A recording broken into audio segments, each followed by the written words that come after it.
नमस्कार दोस्तों, स्वागत है आपका मेरे YouTube चैनल मधु की पाठशाला पर।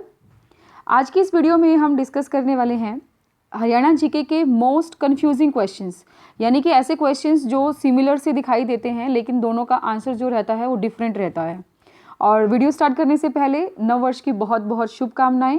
आशा करती हूँ कि नया साल आपके लिए नई नई जॉब्स लेकर आएँ और आप सब सेटल हो जाएँ। ठीक है, तो ऐसी मेरी कामना है। तो चलिए शुरू कर लेते हैं आज की वीडियो। देखिए, सबसे पहला क्वेश्चन है, शहीदों का शहर झज्जर को कहा जाता है। यानी कि अगर हमसे पूछा जाए शहीदों का शहर कौन सा है तो वो झज्जर के लिए हमने टिक करना है। लेकिन आपसे पूछ लिया जाए शहीदों का गांव तो क्या रहेगा? तिगांव फरीदाबाद में रहेगा। ठीक है, तो कौन सा रहेगा शहीदों का गांव? तिगांव रहेगा। और ये कहाँ पर है? ये फरीदाबाद में है। तो दोनों में डिफरेंस हो गया कि एक शहीदों का शहर बोला गया है और एक शहीदों का गाँव बोला गया है। दोनों में ये डिफरेंस हो जाएगा, ध्यान से इसको कर लेंगे। इसी तरीके से जो है क्वेश्चंस हमने निकाले हैं, जो दो क्वेश्चंस ऐसे होंगे जहाँ पे थोड़ी सी कन्फ्यूजन हो जाती है, उस कन्फ्यूजन को इस वीडियो में हम दूर कर लेंगे। और होप सो जितने भी क्वेश्चंस हम करेंगे, यहाँ मैंने 150 क्वेश्चंस आपके लिए निकाले हैं, 2 वीडियोज़ में उसको हम कवर कर लेंगे और बैक टू बैक दोनों ही वीडियोज़ जो है आज ही डाल दूंगी। ठीक है, तो उसके अकॉर्डिंग आप अपने जो है नोट्स बनाना चाहें तो बना सकते हैं। नेक्स्ट देखिए, एजुकेशन सिटी कुंडली सोनीपत को कहा जाता है, लेकिन एजुकेशन हब जो है वो रोहतक को कहा जाता है। देखिए, अगर आपको ऐसे याद करना है कि हब जो है वो कैसे हो जाएगा, हत के साथ आप इसको रिलेट कर लीजिए। एजुकेशन हब की बात की जाए तो वो रोहतक है, ठीक है, लेकिन एजुकेशन सिटी की अगर बात की जाए तो कौन रहेगा? कुंडली सोनीपत को कहा जाएगा। सिटी सोनी सिटी कौन सी है, यानी कि उस तरीके से आप याद कर लीजिए। सोनी सिटी एजुकेशन की वो कौन सी रहेगी? कुंडली सोनीपत को कहा जाएगा। नेक्स्ट देखिए, पांडु पिंडारा तीर्थ स्थल जींद में स्थित है। पांडु पिंडारा कहाँ पर है? जींद में है। मोस्टली ये क्वेश्चन हमारा पूछ लिया गया है, ठीक है, और ये बहुत इजी रहता है तो इसलिए आप इसको तो इजीली याद कर सकते हैं। ठीक है, तो क्या रहेगा? पांडु पिंडारा तीर्थ जो है वो जींद में रहेगा, लेकिन सिर्फ पांडु लिखा हुआ आए, पांडु तीर्थ जो रहेगा वो तोशाम भिवानी में रहेगा। ठीक है, पुंडरिक सरोवर भी जो है पांडवों से ही रिलेटेड है और ये पुंडरिक सरोवर कहाँ पर है? ये कैथल में है। ठीक है, सरोवर जो होते हैं वो कहाँ होते हैं? थल में होते हैं, यानी कि ठीक है, थल के ऊपर होते हैं, हवा में नहीं होते हैं, आसमान में नहीं होते हैं। तो आप उसको उस तरीके से थोड़ा सा रिलेट करा लीजिए। पुंडरिक सरोवर कहाँ है? कैथल में है। पांडु तीर्थ जो रहेगा तो शाम भिवानी में रहेगा और पांडु पिंडारा जो रहेगा वो जींद में स्थित है।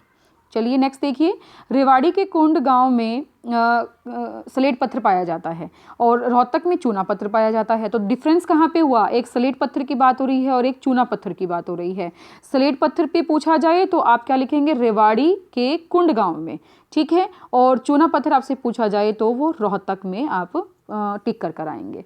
ठीक है, नेक्स्ट देखिए, चौधरी देवीलाल स्पोर्ट्स कॉम्प्लेक्स पंचकुला में स्थित है, लेकिन चौधरी देवीलाल स्टेडियम जो है वो आपका गुरुग्राम में स्थित होगा। ठीक है, तो इसलिए हमारे पास दोनों में डिफरेंस क्या हुआ? देखिए, चौधरी देवीलाल तो आप दोनों का, इन दोनों का सेम हो गया। ठीक है, लेकिन यहाँ पे क्या बात कर रहे हैं? स्पोर्ट्स कॉम्प्लेक्स की बात कर रहे हैं और यहाँ स्टेडियम की बात कर रहे हैं। तो हमारे पास क्या रहेगा? कॉम्प्लेक्स जो रहेगा पंचकुला में रहेगा। आप इस तरह से याद कर सकते हैं, कॉम्कुला। ठीक है, कोका कोला जैसे होता है तो उस तरीके से कॉम्कुला हम याद कर सकते हैं। तो कॉम्प्लेक्स किस में रहेगा? पंचकुला में, लेकिन स्टेडियम जो रहेगा वो कहाँ पे रहेगा? गुरुग्राम में रहेगा। नेक्स्ट देखिए, करनाल में राष्ट्रीय पशु अनुवांशिक संस्थान स्थित है और हिसार में केंद्रीय भैंस अनुसंधान, इसको हम लिखेंगे, क्या लिखेंगे इसको? भैंस अनुसंधान लिखेंगे। इसको थोड़ा सा करेक्शन कर लीजिए, ठीक है, इसको लिखेंगे हम भैंस अनुसंधान। तो क्या रहेगा? देखिए, करनाल में राष्ट्रीय पशु अनुवांशिक संस्थान, ठीक है, और हिसार में केंद्रीय भैंस अनुसंधान संस्थान स्थित है। तो इन दोनों में डिफरेंस हो जाएगा, आप इसको अच्छे से कर लीजिए। यहाँ पे पशु अनुवांशिक की बात की गई है, यहाँ पे भैंस अनुसंधान की बात की गई है।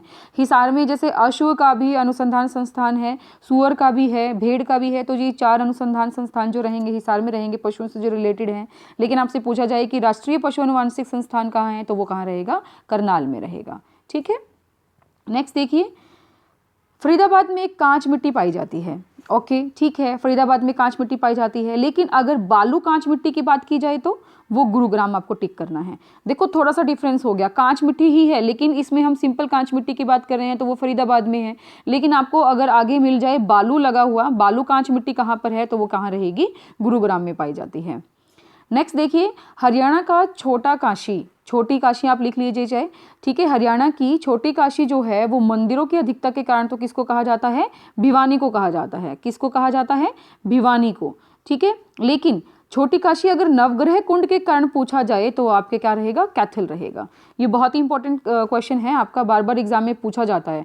छोटी काशी किसके कारण, मंदिरों की अधिकता के कारण तो भिवानी, लेकिन नवग्रह कुंड के कारण आपसे पूछा जाए तो क्या रहेगा, कैथल रहेगा, ठीक है। नेक्स्ट देखिए, औद्योगिक नगरी फरीदाबाद को कहा जाता है, लेकिन औद्योगिक विहार गुरुग्राम को कहा जाता है। छोटा सा डिफरेंस, एक नगरी है और एक विहार है, ठीक है। तो औद्योगिक नगरी फरीदाबाद और औद्योगिक विहार यानी कि उद्योग विहार वो हमारा कौन हो जाएगा, गुरुग्राम हो जाएगा। बहुत बहुत इंपॉर्टेंट। नेक्स्ट देखिए, रोहतक और पलवल को शुगर सिटी कहा जाता है, लेकिन यमुनानगर में गन्ना सबसे अधिक होता है। अब कई बार क्या होता है कि अगर बच्चों ने नहीं पढ़ा हुआ होता है तो वो क्या करते हैं, रिलेट करा देते हैं कि यमुनानगर में गन्ना ज़्यादा होता है इसलिए वहाँ पर ही शुगर सिटी बनी होगी। लेकिन शुगर सिटी बनी कहाँ है, पलवल और रोहतक में बनी है, और यमुनानगर में गन्ना सबसे अधिक पाया जाता है। तो वहाँ पर सप्लाई हो जाता होगा, उसी अकॉर्डिंग जो है वहाँ पर फैक्ट्रीज लगी हुई हैं। नेक्स्ट देखिए, भीमा देवी कॉम्प्लेक्स पिंजौर पंचकुला में स्थित है, लेकिन भीमेश्वरी देवी का मंदिर जो है वो बेरी गांव झज्जर में है। छोटा सा डिफरेंस, ठीक है। भीमा देवी जो रहेगा कॉम्प्लेक्स वो कहाँ रहेगा, पिंजौर पंचकुला में रहेगा, ठीक है। और भीमेश्वरी देवी का जो मंदिर रहेगा वो कहाँ रहेगा, बेरी गांव झज्जर में रहेगा। भीमेश्वरी बेरी, भीमेश्वरी बेरी, आप इस तरीके से आप इसको याद कर सकते हो, गांव झज्जर में रहेगा। नेक्स्ट देखिए, देवी रूपक योजना जो है वो 25 सितंबर 2002 में जो है स्टार्ट की गई, और देवी रक्षक योजना जो है 2 अक्टूबर 2003 में स्टार्ट की गई। थोड़ा सा डिफरेंस, देवी रूपक और देवी रक्षक, ठीक है। देवी रूपक पूछा जाए तो 25 सितंबर 2002 और देवी रक्षक पूछा जाए तो 2 अक्टूबर 2003। यमुनानगर में सूरजकुंड मंदिर है, अंबाला में सूरजकुंड गुरुद्वारा है। पहली बात तो ये कि सूरजकुंड का मेला कहाँ लगता है, सूरजकुंड के मेले की अगर बात की जाए तो वो आपका फरीदाबाद में लगता है। सूरजकुंड झील की बात की जाए तो वो भी आपकी कहाँ है, फरीदाबाद में है। लेकिन आपसे पूछा जाए कि सूरजकुंड मंदिर कहाँ है तो वो कहाँ रहेगा, यमुनानगर में। सूरजकुंड गुरुद्वारा पूछा जाए तो कहाँ रहेगा, अंबाला में। अब यही क्वेश्चन जो होते हैं वो बच्चों को कंफ्यूज कर देते हैं, सूरजकुंड देखा नहीं और आपने फरीदाबाद टिक कर दिया। लेकिन आपको यहाँ पे ध्यान देना है कि मंदिर की बात की जा रही है तो यमुनानगर, और गुरुद्वारे की बात की जा रही है सूरजकुंड के तो अंबाला की टिक करना है। रेवाड़ी की लाल मस्जिद अकबर के शासनकाल में बनी थी, और रोहतक की लाल मस्जिद हाजी आशिक अली ने बनवाई थी। देखिए पहली बात तो ये कि लाल मस्जिद 2 हैं और कहाँ कहाँ है, एक रेवाड़ी में है और एक रोहतक में है, ठीक है। अब यहाँ से हमें क्लियर हो गया, लाल मस्जिद 2 हैं, रेवाड़ी और रोहतक में है।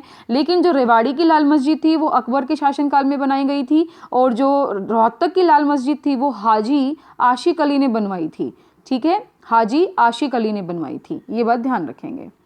नेक्स्ट देखिए, खोखरा कोट रोहतक से योद्धाकालीन सांचे मिले हैं, यानी कि जो सांचे जिनसे मुद्राएं बनाई जाती हैं, ठीक है। वहाँ पे ये लिख देंगे कि योद्धाकालीन सांचे जो मिले हैं वो कहाँ मिले हैं, खोखरा कोट रोहतक में, ठीक है। लेकिन योद्धा गणराज्य की मोहरें जो प्राप्त हुई हैं वो कहाँ हुई हैं, औरंगाबाद भिवानी में मिली हैं, ठीक है। तो ये थोड़ा सा डिफरेंस हो गया, सांचे मिले हैं रोहतक में लेकिन मोहरें जो मिली हैं वो भिवानी में मिली हैं, और वो भी थोड़ा स्पेसिफाई कर दिया इसने कि रोहतक के भी कहाँ, खोखरा कोट में सांचे, और मोहरे कहाँ, भिवानी के भी औरंगाबाद में। नेक्स्ट देखिए, चमड़े के जूते, जो तिल्ली जूते जो होते हैं उनको बोला जाता है तिल्ली जूती, ठीक है। वो क्या रहेंगी, रेवाड़ी की, पूरे भारत में जो है प्रसिद्ध हैं, ठीक है। चमड़े की जूते हैं, ये बात ध्यान रखेंगे। लेकिन लिबर्टी के जूते की अगर बात की जाती है तो वो कहाँ रहेंगे, करनाल के फेमस रहेंगे। देखो थोड़ा सा ये डिफरेंस हो गया, लिबर्टी जूते जो हैं वो भी चमड़े से ही बन रहे हैं, लेकिन थोड़ा सा डिफरेंस ये हो गया कि स्पेशली लिबर्टी के बारे में बात की जाती है, जो ये एक ब्रांड है वो करनाल में रहेगा। लिबर्टी कहाँ है, करनाल में। लेकिन जो चमड़े के जूते हैं, तिल्ली जूती जो है स्पेसिफाई कर दिया इसने स्पेशली, ठीक है। तो वो कहाँ रहेगी, रेवाड़ी में हमारी फेमस रहेगी, रेवाड़ी की फेमस रहेगी। टोहाना शहर फतेहाबाद जिले में स्थित है और गोहाना शहर सोनीपत में स्थित है। थोड़ा सा डिफरेंस टो और गो का, ठीक है। टोहाना अगर बात की जाए तो फतेहाबाद जिले में रहेगा, गोहाना की बात की जाए तो वो सोनीपत जिले में रहेगा, ठीक है। नेक्स्ट देखिए, रेड रॉबिन पर्यटन स्थल भिवानी में स्थित है, लेकिन रेड बिशप पर्यटन स्थल जो है वो पंचकुला में स्थित है। थोड़ा सा डिफरेंस क्या, रॉबिन और यहाँ पे बिशप दोनों ही पर्यटन स्थल हैं, ये बात तो क्लियर है। रेड भी हैं, ये भी क्लियर है। लेकिन यहाँ पे रॉबिन की बात की जाए, रेड रॉबिन पर्यटन स्थल रहेगा भिवानी में, लेकिन रेड बिशप जो है वो कहाँ रहेगा, पंचकुला में रहेगा। आप इसमें अपनी ट्रिक्स जो हैं आप बना करके यहाँ पे पोस्ट कर सकते हैं, हमें भी अच्छा लगे और हमें भी कुछ नया सीखने को मिलेगा। अगर कुछ भी ट्रिक आप बना पाते हैं तो वेल एंड गुड है। नेक्स्ट देखिए, करण झील करनाल में स्थित है। ये हमें पता है कि करनाल का नाम जो है वो भी होप्सो की कर्ण के नाम से ही बना है, ठीक है। उसी तरीके से कर्ण झील जो है वो भी कहाँ है, करनाल में है। गऊ कर्ण तालाब जो अगर पूछा जाए तो वो रोहतक में हो जाएगा। थोड़ा सा डिफरेंस, कर्ण झील और ये गऊ कर्ण तालाब, ठीक है। तो आगे हमने गऊ लगा दिया कर्ण के, तो वो कहाँ रहेगा, रोहतक में रहेगा। लेकिन कर्ण का टीला आपसे पूछा जाए तो वो कहाँ हो जाएगा, कुरुक्षेत्र में। कर्ण का टीला कुरुक्षेत्र में स्थित है। Very very important. नेक्स्ट देखिए, ब्लैकबर्ड झील, ब्लूबर्ड झील और ब्लू जे पर्यटन स्थल, ये तीनों अलग अलग हो गए हमारे पास। ब्लैकबर्ड झील की अगर बात की जाए तो वो हांसी में है। देखिए हांसी एक तहसील है और इसको अभी जिला बनाने की भी बात चल रही है, और ये कहाँ आती है, तहसील हिसार में ही आती है। तो ब्लैकबर्ड झील अगर आपको हांसी ऑप्शन ना मिले तब भी हिसार आप इसको टिक कर सकते हैं, लेकिन स्पेसिफिकेशन की अगर बात की जाए तो ब्लैकबर्ड झील कहाँ रहेगी, हांसी में रहेगी, और ब्लूबर्ड झील कहाँ रहेगी, हिसार में रहेगी। लेकिन ब्लू जे पर्यटन स्थल, ब्लू जे पर्यटन स्थल जो आपका रहेगा वो कहाँ रहेगा, समालखा पानीपत में स्थित है। कहाँ है, समालखा पानीपत में। नेक्स्ट देखिए, हरियाणा में फुटवियर उद्योग केंद्र बहादुरगढ़ झज्जर में स्थित है, लेकिन फुटवियर पार्क जो है खरखोदा सोनीपत में स्थित है। कैसे रहेगा डिफरेंस, देखिए यहाँ पे फुटवियर उद्योग की बात की जा रही है, यहाँ पे फुटवियर पार्क की बात की जा रही है। जब उद्योग की बात की जाए तो समझ लीजिए थोड़ा दिल्ली के पास जो है वो कौन सा रहेगा, बहादुरगढ़ रहता है, झज्जर, ठीक है। लेकिन पार्क की बात की जाए तो वही सोना पार्क, सोनी पार्क, ठीक है, अभी हमने जैसे बात करी थी, ठीक है। तो उसमें हमारे पास क्या रहेगा, पार्क खरखोदा सोनीपत में स्थित हो जाएगा। पंडित भगवत दयाल शर्मा का संबंध बेरी गांव झज्जर से है। देखिए अगर हम बात करते हैं उनके जन्म स्थान की तो वहाँ पे हमारे पास क्या चला जाएगा, बेरी गांव झज्जर चला जाएगा, ठीक है। किनके लिए, पंडित भगवत दयाल शर्मा के लिए। लेकिन अगर पंडित भगवत दयाल शर्मा विश्वविद्यालय की बात की जाती है तो वो कहाँ पर रहेगा, रोहतक में रहेगा, जो एजुकेशनल हब भी है, ठीक है। एजुकेशन हब है कौन सा, रोहतक। चलिए नेक्स्ट देखिए, पित्तल नगरी रेवाड़ी को कहा जाता है, लेकिन बर्तन नगरी जगाधरी यमुनानगर को कहा जाता है। पित्तल नगरी कौन सी है, रेवाड़ी, ये तो बहुत सारे बच्चों को पता भी है। लेकिन बर्तन नगर अगर आपसे पूछा जाए, ठीक है, आप कई बार सोच लेते हैं कि बर्तन भी तो पीतल के ही बनते हैं, लेकिन पीतल नगरी स्पेसिफाई कर दिया इसने कि रेवाड़ी को कहा जाएगा, लेकिन बर्तन नगर अगर आपसे पूछा जाए तो जगाधरी बन जाएगा, जो यमुनानगर में स्थित है। वन नगरी सिरसा को कहा जाता है और पंचकुला में सबसे ज्यादा वन है। अब यहाँ पर भी यही चीज रहेगा कि वन सबसे ज्यादा कहाँ है, पंचकुला में, लेकिन वन नगरी नहीं कहा जाता पंचकुला को। वन नगरी आपकी किसको कहा जाएगा, सिरसा को कहा जाएगा। करनाल और पंचकुला को हरियाणा का पेरिस कहा जाता है, लेकिन पहली प्राथमिकता जो है करनाल को देंगे। देखिए आपसे अगर क्वेश्चन पूछ लिया जाता है कि हरियाणा का पेरिस क्या है, कौन सा है, कौन सी जगह को कहा जाता है, तो वहाँ पे क्या रहेगा, करनाल या पंचकुला, दोनों ए बी या बी सी जैसे हमारे पास ऑप्शंस आते हैं वैसे दे दिया जाए। लेकिन अगर आपको A B B C option करके ना दिया जाए और दोनों ऑप्शन ये भी हैं, करनाल और पंचकुला भी हैं, तो आप किसको देंगे प्राथमिकता, करनाल को देंगे। तो आपको करनाल को ही टिक करना है, ठीक है। हरियाणा का पेरिस करनाल। नेक्स्ट देखिए, शिवालिक पहाड़ियों की सबसे ऊंची चोटी करोह पिंजौर है, लेकिन अरावली पर्वतमाला की सबसे ऊंची चोटी जो है वो कुलताजपुर नारनौल महेंद्रगढ़ में स्थित है। तो दोनों ही चोटियों की बात हम कर रहे हैं, एक हमारे पास शिवालिक की पहाड़ियों में है, एक हमारे पास अरावली की पहाड़ियों में है, ठीक है। तो शिवालिक की पहाड़ियों में रहेगी करोह और अरावली पर्वत की रहेगी कुलताजपुर, और वो जो है करोह पिंजौर में है, लेकिन कुलताजपुर जो है वो नारनौल महेंद्रगढ़ में है। नेक्स्ट देखिए, कॉटन सिटी पलवल को कहा जाता है, लेकिन कपास सिरसा में सबसे अधिक होती है। बहुत ही स्लाइट डिफरेंस और बड़ा मज़ा आ रहा है इसको करने में, और यहाँ से हमारा कोई भी क्वेश्चन जो है रॉन्ग नहीं होना चाहिए, ठीक है। तो कपास सिरसा में सबसे अधिक होती है, लेकिन कॉटन सिटी जो है पलवल को कहा जाता है। तो ये छोटा सा डिफरेंस हमारे पास हो गया कि कॉटन सिटी पलवल, कपास कहाँ ज़्यादा होती है, सिरसा में ज़्यादा होती है। नेक्स्ट देखिए, मीर शाह की मज़ार फतेहाबाद में स्थित है, लेकिन मीर साहब की मज़ार जो है वो हांसी हिसार में स्थित है। छोटा सा डिफरेंस वो क्या रहेगा, मीर शाह, ठीक है, मीर शाह फतेहाबाद, ठीक है, शाह फतेहा, शाह फतेहा। और मीर साहब अगर आपसे पूछ लिया जाए तो साहब कहाँ रहते हैं, हांसी हिसार में हैं, तो मीर साहब हांसी हिसार में रहेगी उनकी मज़ार। नेक्स्ट देखिए, चौधरी छोटू राम का संबंध रोहतक से है, लेकिन चौधरी छोटू राम विश्वविद्यालय जो है वो कहाँ है, मुरथल सोनीपत में स्थित है। और देख लीजिए कि चौधरी छोटू राम तापीय विद्युत परियोजना जो है वो कहाँ पर रहेगी, यमुनानगर में रहेगी। बिल्कुल छोटा सा डिफरेंस, चौधरी छोटू राम का संबंध रोहतक से, चौधरी छोटू राम विश्वविद्यालय मुरथल सोनीपत में, लेकिन तापीय विद्युत परियोजना जो है वो कहाँ पे रहेगी, यमुनानगर में रहेगी। ठीक है, चलिए, गुरुद्वारों का शहर कैथल को कहा जाता है, लेकिन सबसे ज़्यादा गुरुद्वारे कहाँ हैं, अम्बाला में। हम देखिए, अब जब जहाँ ज़्यादा चीज़ें हो रही हैं उसको हम वो सिटी नहीं बुला रहे हैं, वो जगह नहीं बुला रहे हैं, वो शहर नहीं बुला रहे हैं, तो ये थोड़ा सा कन्फ्यूजिंग रह जाता है कई बार। ठीक है, अब ये कन्फ्यूज़न भी दूर हो रही है, तो क्या रहेगा, सबसे ज़्यादा गुरुद्वारे अम्बाला में स्थित हैं, लेकिन गुरुद्वारों का शहर कैथल को कहा जाएगा। गन्ना सबसे ज़्यादा यमुनानगर में होता है। अब देखिए, इसके अंदर भी कुछ ना कुछ हमें नया मिलने वाला है, तो ये क्या रहेगा, गन्ना सबसे ज़्यादा यमुनानगर में होता है, लेकिन गन्ना प्रजनन केंद्र जो है वो कहाँ रहेगा, करनाल में स्थित है। ठीक है, गन्ना सबसे ज़्यादा कहाँ होता है, यमुनानगर में। ठीक है, लेकिन गन्ना प्रजनन केंद्र कहाँ रहेगा, करनाल में स्थित रहेगा। माता मसानी का मेला महेंद्रगढ़ में आयोजित किया जाता है, लेकिन शीतला माता, मसानी माता जिसको हम कहेंगे, उनका मेला जो है वो गुरुग्राम में आयोजित किया जाता है। शीतला माता से तो मोस्टली बच्चे समझ जाते हैं, ज़्यादा दिक्कत नहीं रहती है, लेकिन जहाँ पे मसानी माता या माता मसानी का मेला लिखा आ जाए तो वहाँ थोड़ी गड़बड़ हो जाती है। अगर पहले माता लगा दिया तो वो क्या है, महेंद्रगढ़, तो म से पहले, अब यहाँ पे भी हम नहीं म की ट्रिक नहीं बना सकते हैं, क्योंकि माता में भी म है, मसानी में भी म है। ठीक है, तो माता का गढ़ हमारे पास कौन सा रहेगा, महेंद्रगढ़ रहेगा, लेकिन मसानी का मेला जो, मसानी माता का मेला जो रखता है वो कहाँ रखता है, गुरुग्राम में रहता है। नेक्स्ट देखिए, धान का कटोरा करनाल को कहा जाता है, लेकिन कैथल में धान की सबसे ज़्यादा किस्में पाई जाती हैं।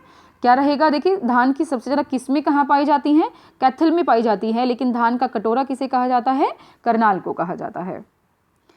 गेहूं अनुसंधान निदेशालय करनाल में स्थित है, लेकिन सबसे ज़्यादा गेहूं सिरसा में होता है। वेरी गुड, ये बहुत ही इंपॉर्टेंट क्वेश्चन रहेगा आपके लिए कि सबसे ज़्यादा गेहूं कहाँ है, सिरसा में, लेकिन गेहूं अनुसंधान निदेशालय जो है आपका करनाल में स्थित है। कल्पना चावला का संबंध करनाल से है, लेकिन कल्पना चावला तारामंडल जो है वो कुरुक्षेत्र में स्थित है। एक ही म्यूजियम है जहाँ पर कल्पना चावला तारामंडल करके इसको बोला जाता है। ठीक है, ये कहाँ पर रहेगा, तारामंडल कुरुक्षेत्र में रहेगा, लेकिन कल्पना चावला का संबंध जो रहेगा वो कहाँ से रहेगा, करनाल से रहेगा। नेक्स्ट देखिए, ओपी जिंदल स्टील किंग का संबंध हिसार जिले से है। हमारे जो काफ़ी बड़ी एक फैक्ट्री है, यहाँ पर बहुत सारी फैक्ट्रीज लगी हुई हैं ओपी जिंदल साहब की। ठीक है, तो इसीलिए इनको क्या कहा जाता है, स्टील किंग भी कहा जाता है। ये क्वेश्चन भी पूछा जा सकता है कि स्टील किंग जो है हरियाणा में किसे कहा जाता है, तो वो रहेंगे ओपी जिंदल साहब। ठीक है, तो ओपी जिंदल स्टील किंग का संबंध जो है किससे रहेगा, हरियाणा जिले में रहेगा। ठीक है, लेकिन ओपी जिंदल ग्लोबल विश्वविद्यालय की बात की जाती है तो वो कहाँ रहता है, सोनीपत में स्थित रहता है। ओपी जिंदल ग्लोबल विश्वविद्यालय सोनीपत में स्थित रहेगा। ठीक है, तो इसी तरीके से हमने जो है 75 क्वेश्चंस कंप्लीट कर लिए हैं, जो हरियाणा जीके के मोस्ट कंफ्यूजिंग क्वेश्चंस रहते हैं। अब हमने क्या करना है, नेक्स्ट के जो 75 क्वेश्चंस हैं मैं नेक्स्ट वीडियो में लेकर आ रही हूं, और आज ही वो वीडियो आपको मिल जाएगी बैक टू बैक। ठीक है, तो आप इसके नोट्स बना लीजिए, और इससे कोई भी क्वेश्चन आपका रॉन्ग नहीं निकलना चाहिए। ठीक है, 100% श्योरिटी के साथ आप इसको, वीडियो को अगर आप एक बार में याद नहीं कर पा रहे हैं तो आप दोबारा इसको रिवाइंड करके देख सकते हैं। ठीक है, तो आपके जो भी एग्ज़ाम है उसके लिए आप प्रिपेयर रहिए। इसी तरीके से और वीडियोस के लिए बने रहिए मधु की पाठशाला के साथ। ठीक है, अगर आप चैनल पर नए हैं तो सब्सक्राइब कर लीजिए। वीडियोस अच्छी लगती हैं तो प्लीज़ अपने दोस्तों के साथ लाइक शेयर भी कर दीजिएगा। Thank you very much.